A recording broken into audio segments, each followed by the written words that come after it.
Welcome to the Gyrl podcast. I'm Kyra Mitchell-Lewis, and thank you all for joining. Hope you all are doing well. I hope you're having a fabulous week and a good Thursday. We're heading to the weekend.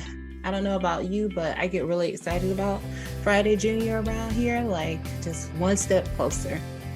All right, today we'll be taking our fiscally fabulous conversation to a next step. And Misty Lynch, who is a certified planner, will be here to join us to talk about demystifying your dollars and ways you can set tools and practices in place to help you feel more confident managing your finances.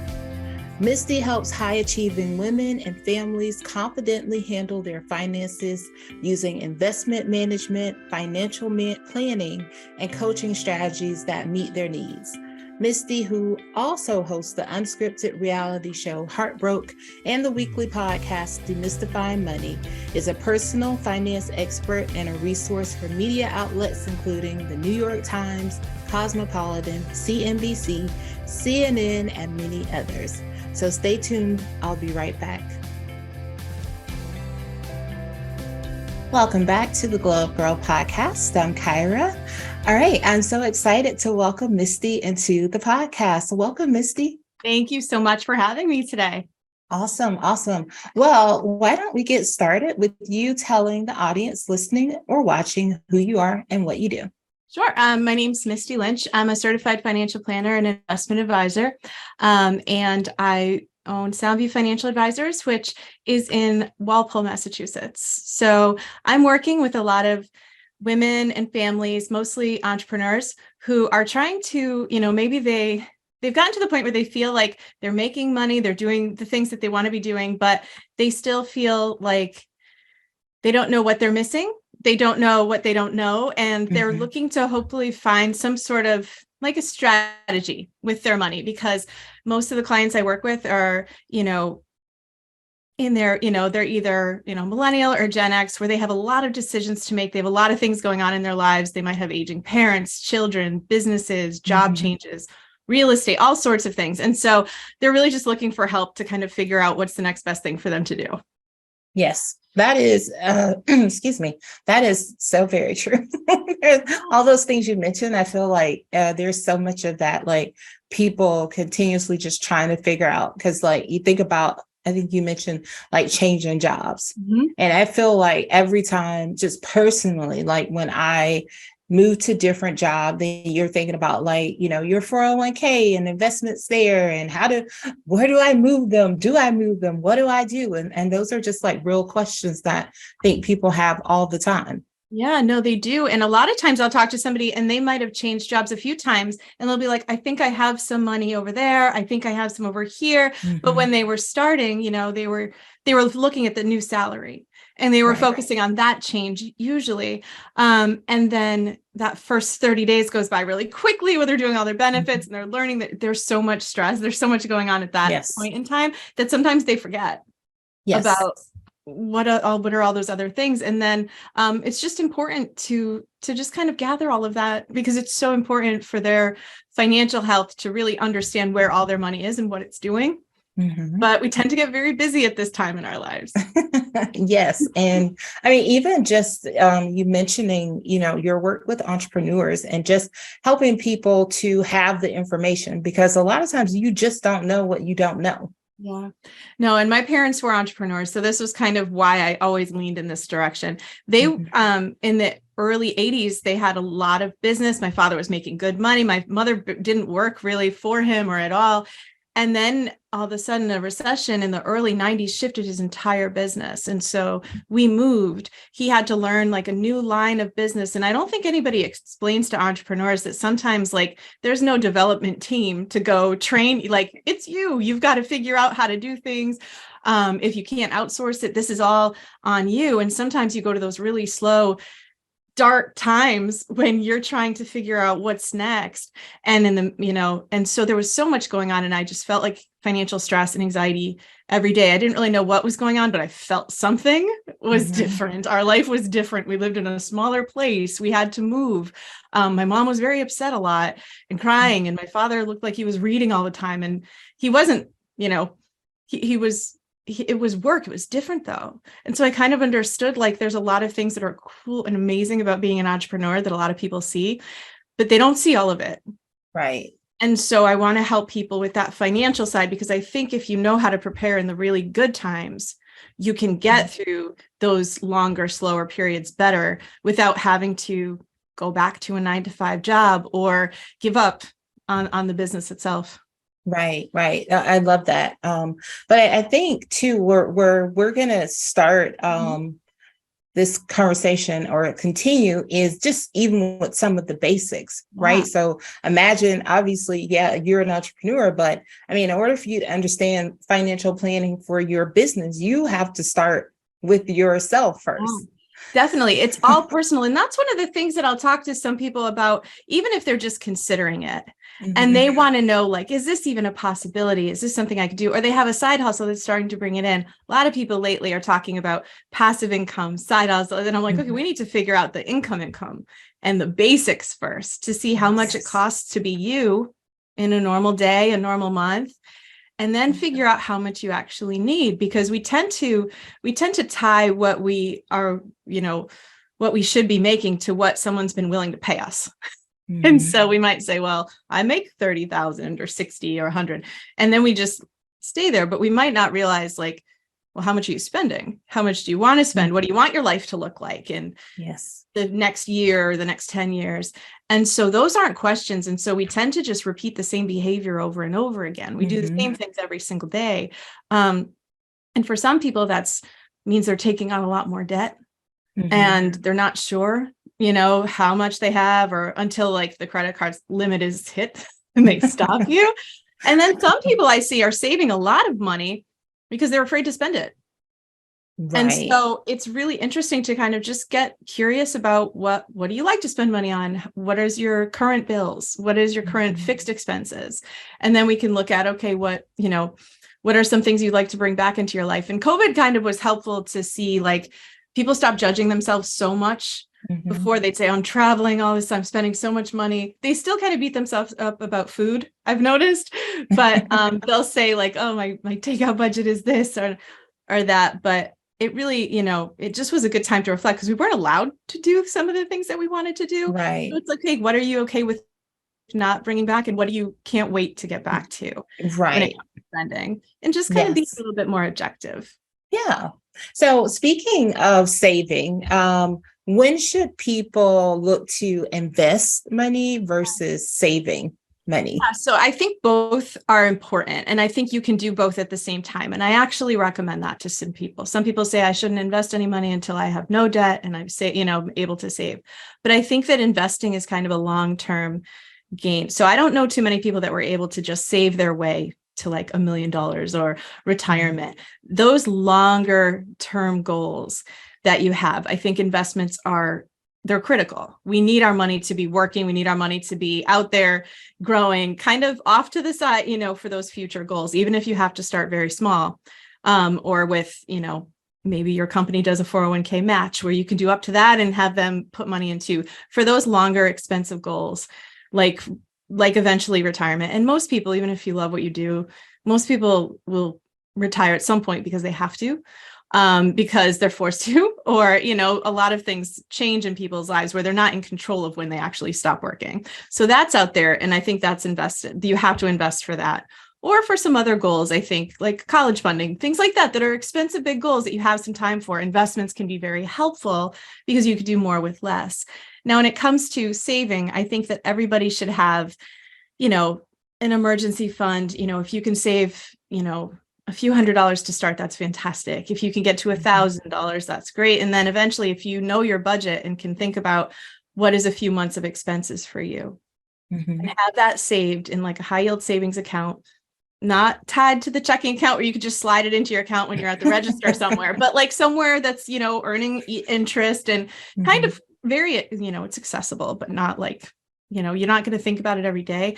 That'll keep you from having longer, more expensive mistakes. Like when I was growing up, we didn't have an emergency fund. We didn't have savings at all. So if something happened, like say there was a leak in the kitchen or something broke, like the washer and dryer, that meant we couldn't just fix it. Like an emergency fund, then you just go take that money and you fix it and then you move on with your life.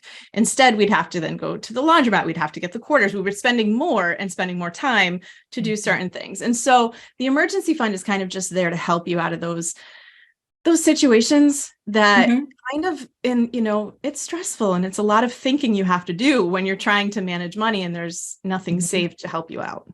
Yes. Yeah. It's definitely just that real life, just the real life moments. Yeah. Yep. And they're going to happen. So I know this is a question that I think a lot of people ask when they're related to money and savings, checking accounts, when they're in relationships. Yep. What are your thoughts on, having combined checking accounts with a spouse or a partner? Yeah. So I think that, every couple's different, but it is important to kind of understand like what your ultimate goals are together. Because I think if you do have goals that are combined, sometimes working together can be very helpful, very powerful, and keep things moving quicker. For me personally, my husband and I, we got married kind of late in he was, in his 30s. He'd managed his own money and had his own everything for a while. And I also always had my own money too. And in my case, because of the financial insecurity I was growing up with, I was very reluctant to hand any of everything over to anybody. I always wanted to have my own money. And that's just a comfort thing for me. I feel very stressed when I don't have an idea of what's going on or access to it. And he's a wonderful guy. Like there's no stressor for you, but it's just the way I am. So what we did is we ended up having our own savings accounts, our own checking accounts, and our joint checking account and savings. And so what we do is we look at our monthly bills together with the house, with the children, activities and things like that. And we've committed to putting a certain amount and it's a big amount, it's most of our money goes into that joint account, but then there's still something left where if I want to go get my hair done, I don't have to justify to him that it's worth it because he might say that's like 5 times what I pay. That's not a good financial investment, where I might disagree. And it keeps us from kind of judging what's a good expense or a bad expense. In my relationship, it works. A lot of couples that I see have kind of a similar setup where it's like a hybrid, depending on when they, when they met. And then some people I know have combined everything and have gotten burned when the relationship ends. And so I don't know if I don't think that's why the relationship ended. And some people will say, oh, you have to fully commit. And, that's the thing. But yeah, I really do feel like sometimes it doesn't benefit women so much to have no control over the finances. I've just never seen it happen that way. Yeah. I have seen a lot of women say, I had no idea what was going on with the money. I had no idea how much debt we were in. I had no idea how much I had saved. I was saving way less than him. I was earning way less. And then all of a sudden they're on their own. Yeah. They don't know where to get the money from. So I'm a big fan of having some autonomy with your spending, but also for the big goals, working together can be really effective. It can be really powerful if you want to, as a team, save up for a vacation, save up for a trip, save up for this. If you got 2 people doing it together with the same commitment, you just get there faster. Yes. Oh, no, I think that's great. And I definitely agree with that. I mean, that's the way my husband and I came into our marriage. And it wasn't a big to do like, oh, I need to know. No, it's like, we've got accounts together and then we've got separate accounts. Yeah. And what you do in your separate account is what you do. And like you said, I mean, I get my hair done and buy clothes and do those things. My husband loves sneakers. He has like a whole wall of like Jordans and he loves them. And some of them never get worn. And I think it's crazy how I think I could sell them on Poshmark and probably get the money back pretty quickly, but he likes it. And who am I to say that that's exactly like, yeah. It's just, it's like, I don't want to be his mom. Yeah. He's contributed to the house fund. So, there you go. I mean, yeah, I think people have to, it gives it, like you said, it still gives people like a sense of freedom of like having their own money. And to your earlier point, like if you did grow up and you didn't really have financial security, you are like, I don't know about that. Like, I'm going to put all my money here, and then maybe what happens if you go out and blow it? I mean, even though you know that's not probably going to happen. It's not going to happen, but also some of us have had to give money away, or if we earn money and then someone takes it, we might have a little bit of scarcity to kind of work through when it comes to that. And so I recognize it, and I just know, like, you know what, this makes me feel a little bit more comfortable, but I'm okay saying that to him in a way that has nothing to do with him. It has everything to do with just the fact that I like to, you know, be able to even open up an app and look at it. It's okay. We're okay. Those days where you feel stressed or anxious and just feel like, all right, it's still there. So how can people, you know, because if we're thinking about like single couples relationships, like how can people get comfortable with creating a monthly budget? Yeah. So I think that this is something that I've noticed a lot of studies saying how people are just so reluctant to even look at what they owe and how much is coming in and out. And I think that it's really helpful to do it in a way where you're not feeling ashamed or judging yourself. Maybe if it's you do it, you plan a day like you'd plan a meeting at work where you say, this is when I'm going to take a look at, you know, the credit card bills. I'm going to take a look at the, you know, the utilities. And we have so much access to tools. We can see the statements. We can look in, like, kind of look backwards at the past month if we look at our checking account and see, okay, what's coming in and what's going out. And there are a lot of tools now that you can use, you know, tech to help you with it, or you could just get a piece of paper and just look and start writing this stuff down. Don't judge yourself while you do it, because that's the thing I see a lot. People say, like, I'm bad with money. I'm bad with debt. I have bad debt. I have this. And that's just going to make you want to stay further away from it, which is going to prevent you from making any progress going forward. I've talked to women in their 60s who were like, we kind of finally looked at this stuff. And then, you know, she talked to me a few months later and she's like, my credit score went up to like 700. Like the first time, she was so proud of herself. But you can change at any point and just start. So I would just get very detailed about what exactly you are making, what's coming in, and then what's going out on a regular basis. And then you could take a look at all those things. Look in your phone at your subscriptions. Look at all the things that it's just silently leaving your bank account and you don't know it's there. It's never been easier to part with your money than it is today, thanks to technology and tapping and one-click shopping. So see what's actually going on, and then say, okay, if you notice anything that you don't mind paying for, like it's your favorite, like one subscription you have that you love it, you use it all the time, great, that's definitely going to stay. But there's going to be a few things that you might see and say, like, okay, that's a lot. I didn't realize I was spending so much here. And then what you can do is either decide ahead of time how much you want to spend the next month, you know, going forward, and saying, like, okay, I'm going to try to do this, and how will that work? And some people use cash, some people set notifications on budgeting apps so you know when you're getting close, and some people just kind of are more mindful as they make decisions ahead of time. And then there might be some things that you're like, I never use that, and you cancel it, and then you redirect that money somewhere else, because if you're not watching that streaming service anymore, or you paid for this app and it's about to renew, and you're like, oh, I just used that to edit like 3 photos and it's going to be another $50 next week, cancel it and move on. Those are all great decisions you can make with your money, because it's so easy to forget, like, what exactly we're doing, what we signed up for. And so, yeah, it's just kind of not judging yourself looking backwards, but looking forward and saying, like, okay, I tend to go out to eat on Friday and Saturday nights. I'm going to stop buying 7 days worth of groceries because I'm throwing things away. So just kind of figuring out how much money you have to work with, and then just deciding in advance where you want it to go. And I think it can be really helpful. Some people, you know, they look at budgeting like they're going to be put on a diet or restricted and stuff. And it's like, no, your money's going places. You're still going to spend it. It's just a matter of, like, is it going where you want? Yes, just having the information. And I agree with you. I mean, like, Google Sheets is my best friend, because I mean, I just did it. I did it because I generally was like, oh, I know what's coming in. Blah, blah, blah. But then after a while, you're like, no, let me see. And then I did the same exercise. Like, I went through my phone and looked at the subscriptions that I had. And I was like, oh yeah, no, I'm not going to pay. Even things that are like small things that were like, there was an app that was like $6.99 a month. But I was like, but when you look at that for a year, Yeah. I'm like, that's 12 months and that's like money I can have back. So, I just decided I canceled it because I don't Yeah. use it.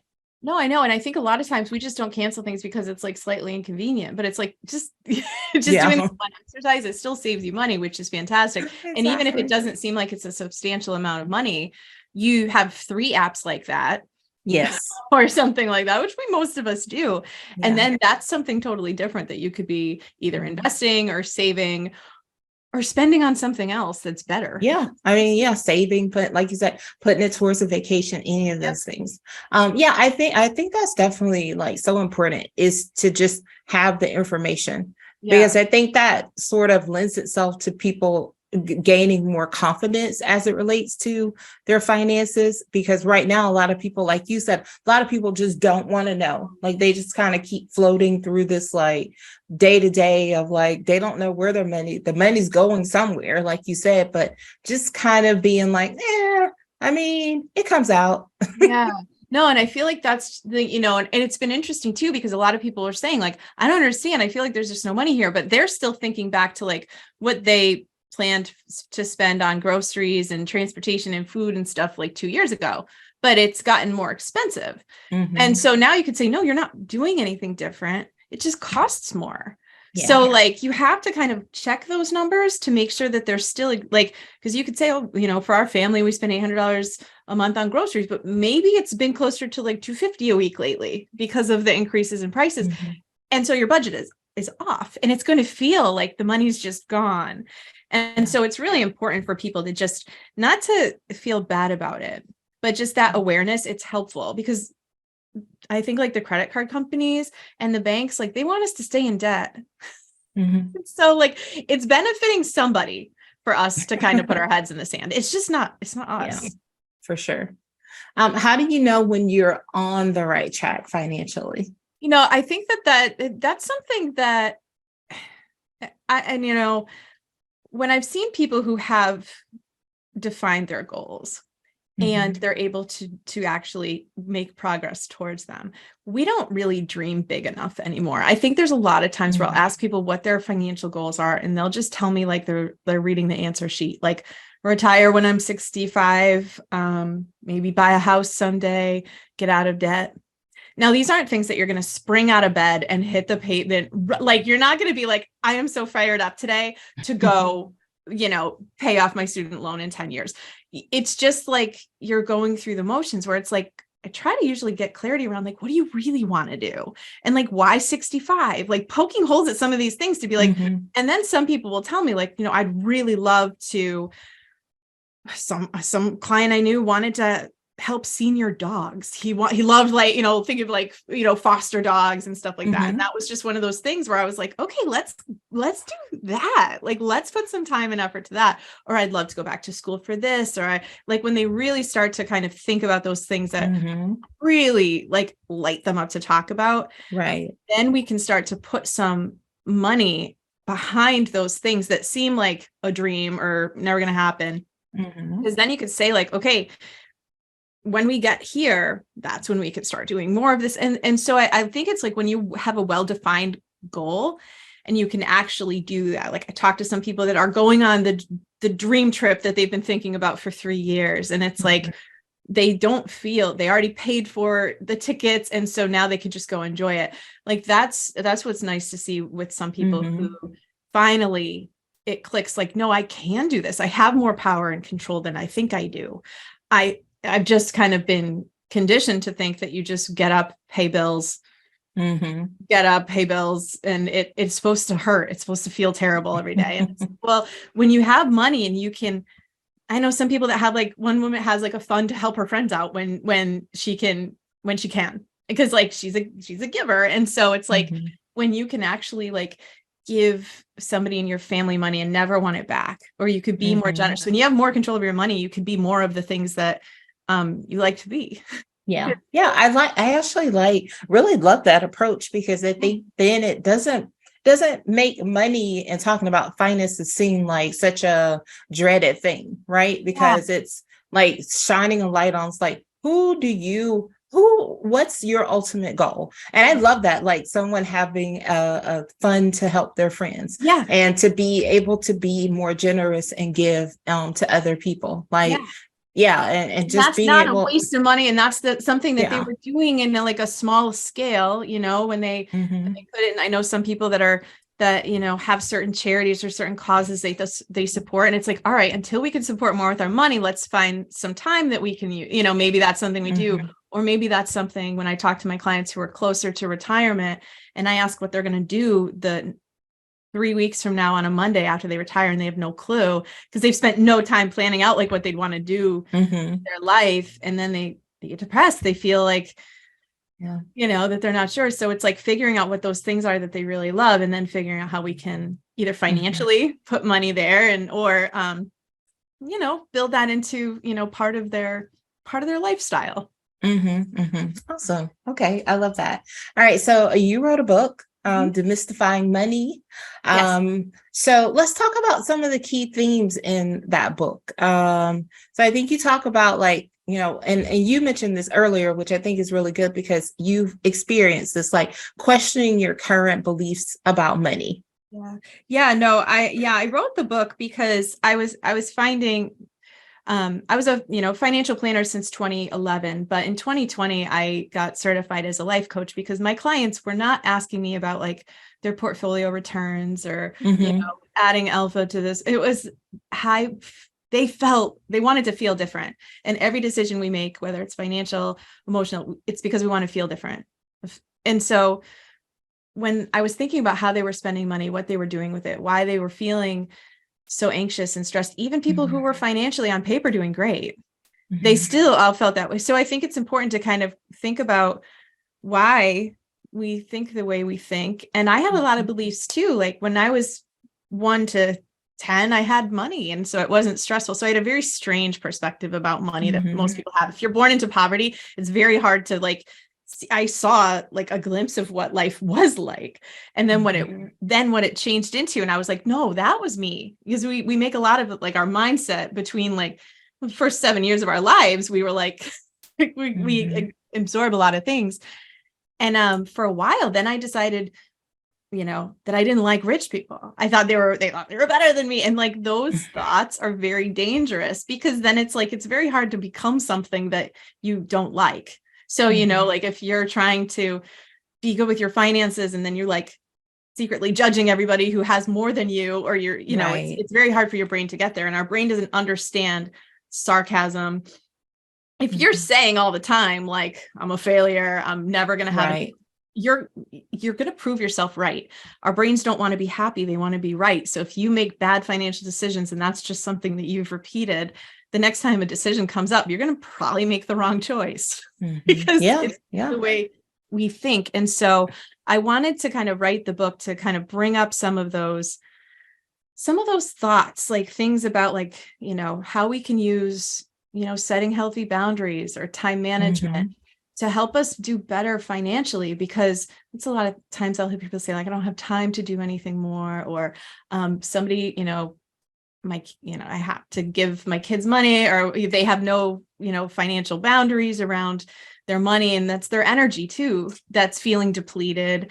And, you know, if they feel taken for granted, you know, it's really hard to then, you know, stand up for yourself or kind of take control of your situation. So I wanted to just address some of those things, even before you get to the investing and saving part. That's important.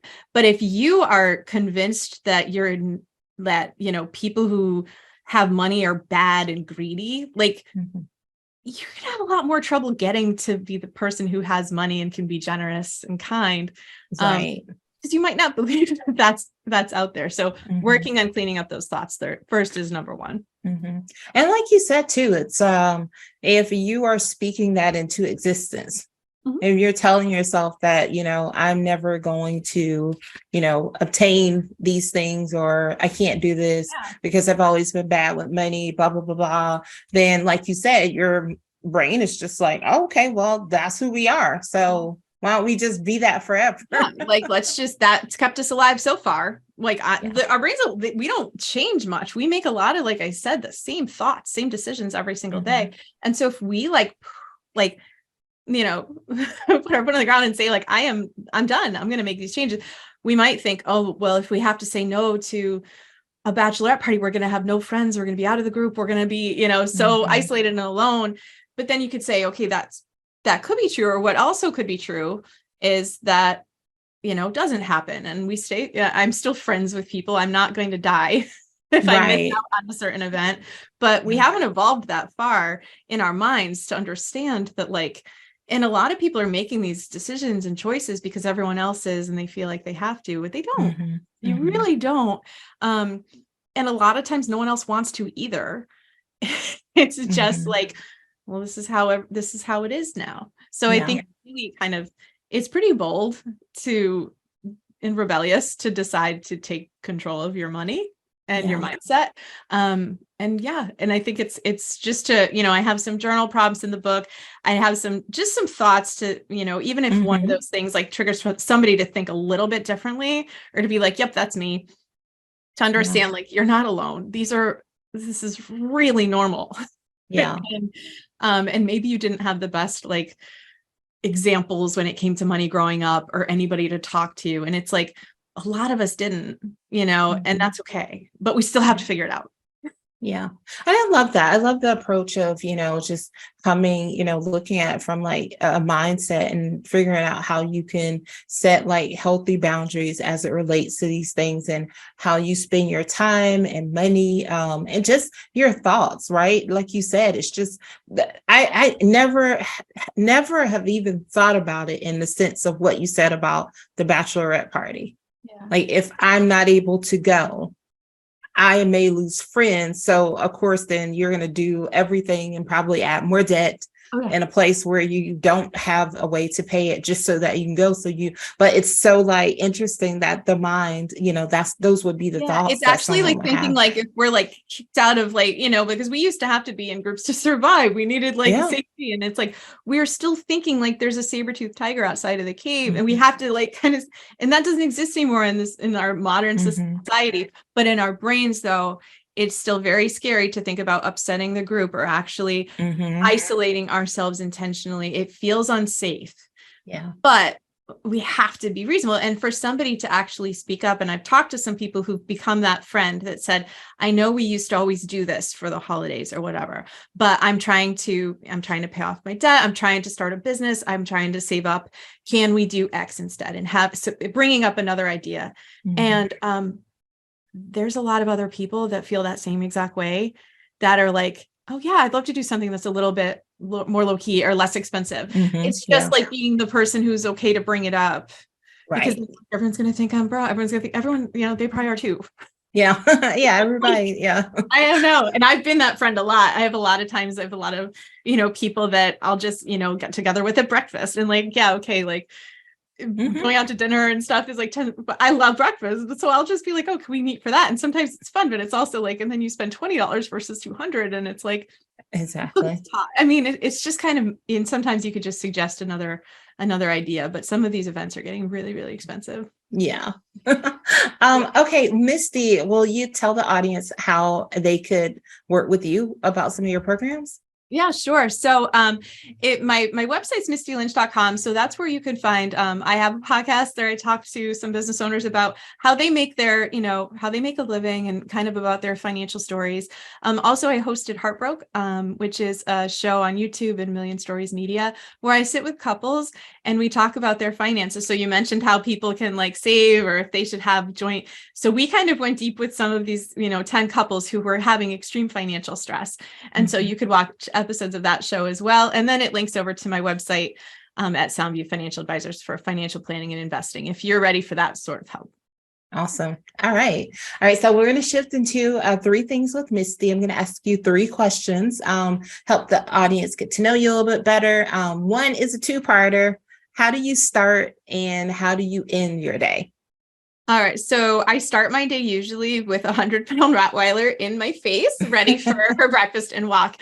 And so that's it's funny. I was traveling the other day and my dog wasn't there to wake me up and it made me sad. So yeah, I usually start with my pets. And then if it's a day that I've decided I do kind of plan out my days. Like I mentioned with time management, a lot of times, like if I say, okay, I want to exercise Monday, Wednesday, Friday, I'll put it into my Google Calendar like it's my boss telling me what to do. And there's a whole chapter in the book about that. So I usually wake up with the dog and then, exercise if I'm going to do that this morning, or help my kids get ready for school. Then at the end of the day, I usually kind of hang out with my husband. We'll either around 9, we'll usually watch a show together, or we'll kind of just sit and talk. But usually that's the key, the signal at the end of the day is just spend time with him. Awesome. All right. So if you're a goal or intention setter, what is one thing you set for yourself this year? So one of my goals is to be on a national television program talking about money. So one of my goals, Today's Show or Good Morning America. And I actually just met the producers like 2 weeks ago. Awesome. Not to pitch them, but I met them at an event and they were there and they shared their emails and information. And they talked about how, what they think about when they're creating their topics and their shows. And so it was super interesting. So definitely one of my bigger goals this year. Love that. Love that. And a last one is, what does a day off look like for you? So a day off for me is usually, I like to read. I like to just kind of do something fun with my kids if I can.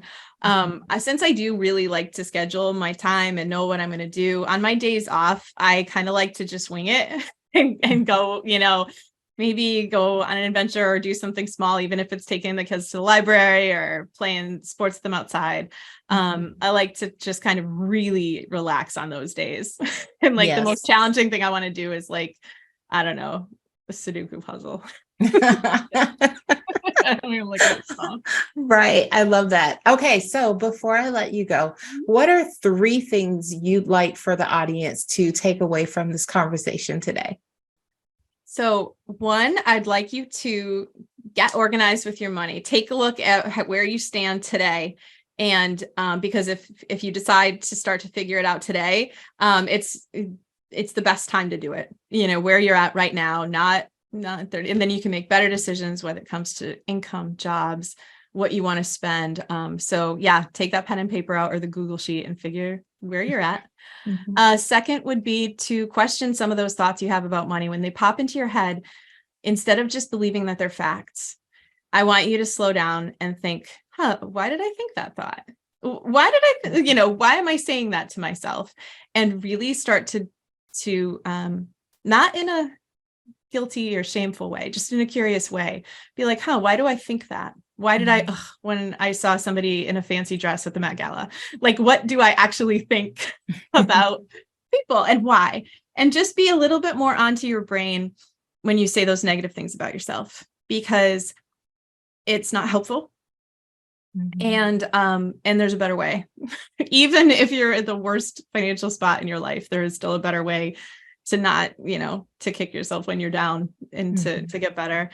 And then another thing that I think people should think about is starting to invest. Maybe if they thought that was not something for them, or they don't think that they're a person who understands it, there's tons of information, and you could read some of the blogs that I've written, or even the book with some basic ideas about why planning for future you is hard, because it's very hard to picture ourselves 50 years from now. But maybe you could think about a favorite relative of yours who's older, that and think about the financial decisions that you would have wanted to make for her, if that was you. And then think about starting, even if you don't have a lot to start with, or even if you can only, open an account. It's never been easier to start investing, or been able to do it with as little as $25, with a much lower amount than you used to have to be able to have a seat at the table investing. So that's definitely something I want them to start. Awesome. Well, thank you so much, Misty, for this conversation today. Talking finances is never comfortable for most people, but I think this conversation definitely helps people to feel like I can do it too. Yeah. And then I think if it gets, if it's hard at first, anything else, the more frequently you do it, the less uncomfortable it feels. So if you are the person in your life that starts talking about money a little bit more openly and honestly, then you might inspire other people to do the same. Yes. Awesome. Great. Well, thank you so much for joining the show. Stay tuned, everyone. I'll be right back. Welcome back to the Glow Up Girl podcast. I'm Kyra. Thanks again to Misty for joining the show today. If you want to learn more about her or the services she offers, check out the links in the show notes. If you'd like to learn more about Glow Up Girl, visit us at glowupgirl.com. You can check out past podcast episodes, and you can sign up to be a guest on the show, grab our social links, and so much more. Be sure to check out our career-focused podcast episodes as well. It's where I share my personal experience through my career journey. If you're listening on a platform where you can leave a review, I would love for you to do so. Before I go, I'd like to thank you all for taking time out of your busy schedules to join in and listen today. So until next time, stay focused, fab, and glow up. Take care, everyone.